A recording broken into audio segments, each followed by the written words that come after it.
लीजिए पुदीना, आइए ना। 40 रुपया किलो, सबसे अच्छा सबसे सस्ता। पुदीना वाली नुता नुता है आम के थीदन में पुदीना बेचतानु तो इठे बा।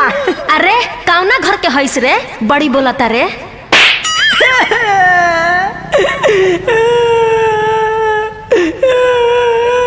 का भइल बाबू, काहे रोवता रे? भैया पुदीना वाले मार देला तो तंदलिया में। का कहता रे? केने बिया?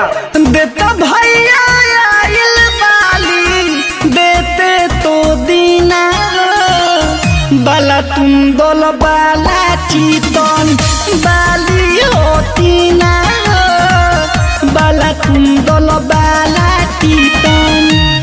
तो चल प्रकाश, तनी देख लियाओ। तला तला भैया तला ता। आइए ना, आइए ना।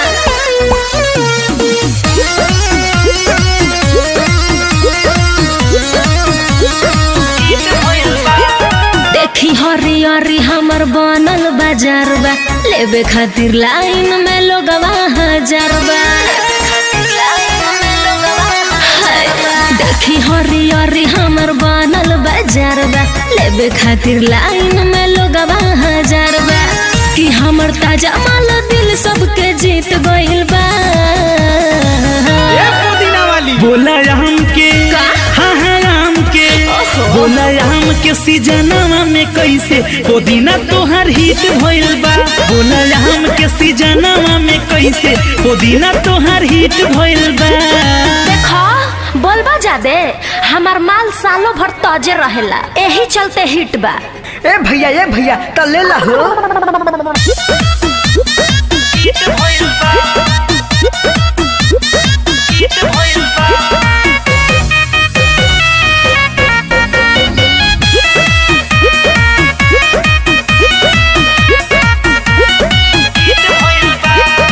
लोकल माल नहीं बाटे ब्रांड हो, यही से मार्केट में बड़ुए डिमांड हो।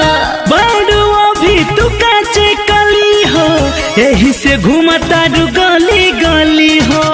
ढेर भाव मत खा। लोकल माल नहीं बाटे ब्रांड हो, यही से मार्केट में बड़ुए डिमांड हो।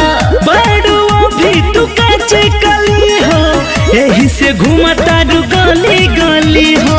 कि हमर कहल बात तोहरा कतीत भइल बा। ए चिकनी चमेली बोला हमके, हाँ हमके बोला हमके सीजनवा में कैसे पुदीना तोहर हिट भइल बा। बोला हमके सीजनवा में कैसे पुदीना तोहर हिट भइल बा।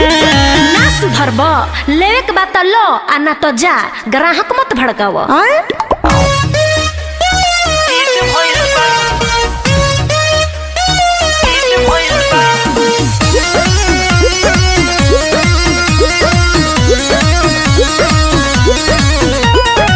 जानी तू छुआओ पर या पीछे, देखे के बात छू के देखो तू नीचे।